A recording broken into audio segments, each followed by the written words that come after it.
Eu enxergo uma realidade. Eu preciso saber se vocês enxergam a mesma realidade que eu. Nós estaríamos, ou estamos, eu estou inserido aqui também, dentro dessa bolha. Essa bolha, como eu estou me inserindo, eu acredito que todos nós estamos dentro dela. Veja só, dentro dessa bolha eu boto questões como procrastinar. Você procrastina? Coloca lá, eu quero ver, bota no chat ali, eu quero ficar acompanhando daqui para ver.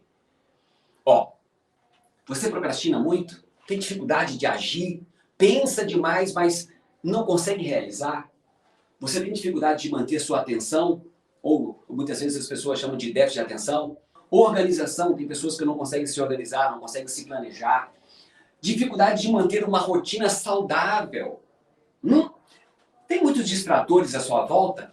Os distratores, gente, olha só, pega aqui televisão, você pega, sei lá, Netflix e outras, né? Vamos dizer, outras plataformas que você pode usar, mídias sociais, redes sociais. Você é aquele que a cada 5 minutos está olhando no celular. É isso? Você tem um importante distrator à sua frente. Você tem falta de foco, seu ambiente não é muito propício, você tem capacidade de concentração? Tá boa? Como é que tá isso? Tem algum vício específico? Medos? Medos também? Pois é. Autodisciplina. Olha, a maioria das pessoas que eu conheço tem problemas de foco, autodisciplina. Tem pessoas que ficam nervosas, por exemplo, quando em alguma situação que ela não controla totalmente. Falta de técnica, aqui eu coloquei, por exemplo, para as pessoas que estudam, falta de técnica para estudar. Tem gente que não sabe. Você pergunta, como é que você estuda? Eu leio. Mas qual é a técnica? Eu só leio. Mas não é assim. Todos esses aspectos, por isso que eu também me incluo aqui, fazem parte de uma bolha. Tudo isso, nós estamos inclusos aqui. Todos nós. Inclusive, eu. Então, todas essas dificuldades, e essa foi que eu fui colocando aqui, tá, pessoal? Eu fui colocando. Se você achar que deve ter uma outra coisa aqui que está faltando, você fica à vontade, tá?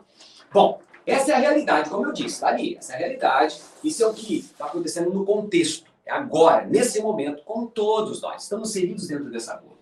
Bom, como é que a gente pode resolver isso? Essa é a pergunta que não quer calar. Como é que eu posso resolver isso? Bom, lembra que eu falei do ambiente? Lembra que eu falei do ambiente, a importância do ambiente, que o ambiente pode favorecer ou não? Bom, tem um outro aspecto que eu quero que vocês aqui observem. Eu vou começar aqui em azulzinho. Olha só. O que eu estou fazendo aqui? O que é isso, né, professor? Eu quero dizer o seguinte. Existe um aspecto genético, que também tem relação, né, com o aprendizado, com a memória e com a bolha. Por quê? Porque cada aspecto daquela bolha que estava lá atrás, você pode treinar. Você pode aprender. Então você pode aprender, você pode treinar. Mas para você aprender a lidar com os elementos da bolha, por exemplo, falta de foco, falta de concentração, falta de técnica. Quando você entende como o seu cérebro aprende, você vai começar a perceber que se você usasse determinada estratégia, você pode se virar. Mas nem tudo é ambiente. Vou dar um exemplo. Olha aqui. Ó. Aqui eu tenho papai e mamãe.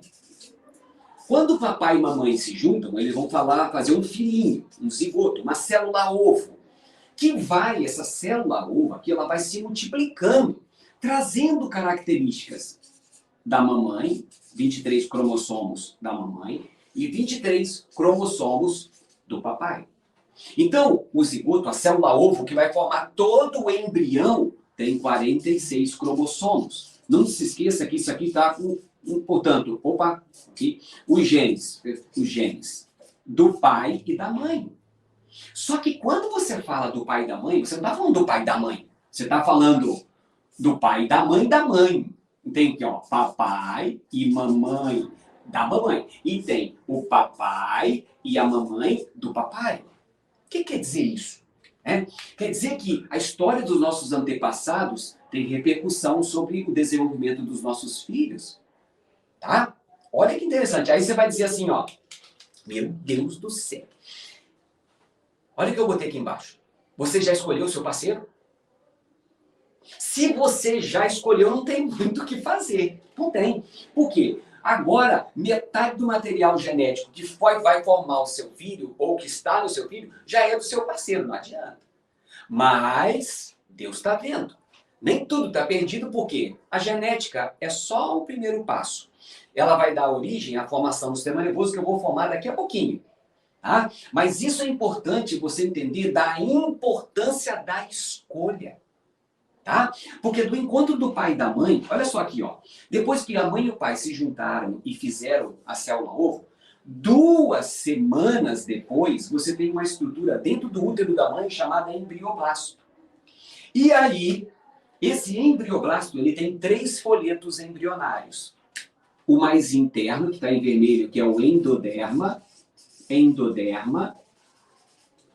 Aí, o mais externo, que é o verde aqui, ó, que eu botei em verdinho, é o ectoderma. Você vai perguntar, pelo amor de Deus, o que esse homem está inventando?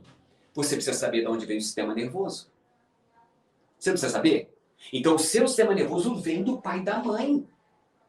A configuração básica, sabe, você vai lá, vai comprar um carro. Sabe o carro básico? O carro que tem motor, vai para frente, vai para trás, tem porta para você entrar, para você sair, né? Então, esse carro basicão é o que você recebe do seu pai e da sua mãe.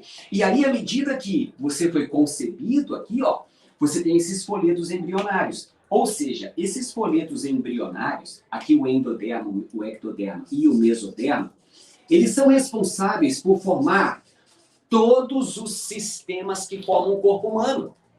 Todos, inclusive o sistema nervoso.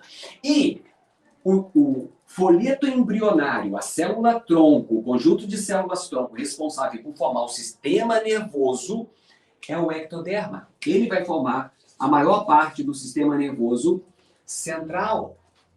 O que eu quero que você entenda aqui é o seguinte: o cérebro depende, a configuração básica do cérebro, ali do desenvolvimento na fase embrionária, antes até a criança nascer, tem primeira configuração vinda do quê? Do encontro do pai e da mãe. Isso é importante? Não tenha dúvida. Quando chegar no ambiente, o cérebro que veio do encontro do pai e da mãe, essa combinação vai ser estimulado, não vai? E ele vai se desenvolver. Entenderam? Mas, por que eu tenho que saber sobre o pai e a mãe? Por quê? Principalmente a mãe, no período embrionário, quando a criança está se desenvolvendo, tem que ter bastante cuidado. Por quê? Não pode comer qualquer coisa, não pode beber qualquer coisa, não pode cheirar qualquer coisa. Entende? Não pode, porque tudo isso pode afetar no desenvolvimento da criança. Ambientes onde, por exemplo, o pai e a mãe, então os dois vivem aqui no mesmo ambiente. Então vamos lá. Esse ambiente com estresse, ansiedade, medo, raiva, isso pode afetar o desenvolvimento da criança. Pessoal, não sou eu que estou dizendo, não sou eu. Quem diz isso é a ciência, tá bom? Olha só isso. Se a mãe ou o pai tiverem algum tipo de doença psiquiátrica, tipo depressão, comportamento bipolar, essas coisas aumentam a chance das crianças virem com algum tipo de transtorno. Olha só. Por exemplo, TEA, transtorno do espectro autista, com transtorno TDAH, né? Os transtornos de déficit de atenção e hiperatividade. Entende? Então, não é tão simples. Por que eu estou passando, antes de ir diretamente para mexer no cérebro, eu preciso desenvolver ele. Só que, quem é o cérebro que está sendo estimulado? Como é que o seu cérebro foi estimulado? Né? Como é que é o aspecto genético em que você foi concebido? Está tudo bem? Então, eu tenho que pensar um pouco mais sobre as minhas escolhas e, se eu penso em, por exemplo, ter filhos, eu tenho que ter cuidado, eu não posso beber, não posso fumar em excesso, nada disso. Por quê? Porque isso estraga o meu material genético depois de um tempo e isso afeta o desenvolvimento das crianças, inclusive o desenvolvimento cerebral, o desenvolvimento cognitivo. Entende por que eu vim para cá primeiro? Porque muitas vezes, se você um dia tiver um filho, ou se você já tem, isso já vale por orientação. Você já pode orientar. Essas coisas têm valor, entende? Por quê? Porque é esse cérebro que vai sair do útero da mãe e vai para o ambiente para sofrer o quê?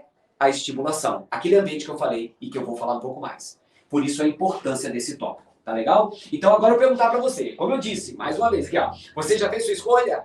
Tem gente que olha para mim, bota a mão na cabeça e fala, meu Deus, eu já fiz a minha escolha. Qual a escolha? A escolha do parceiro que eu estou falando. Do marido, da mulher, do parceiro. Por quê? Eu estou falando daqueles que... Então, pai e mãe, ou seja, tem que ter o espermatozoide do pai e o quê?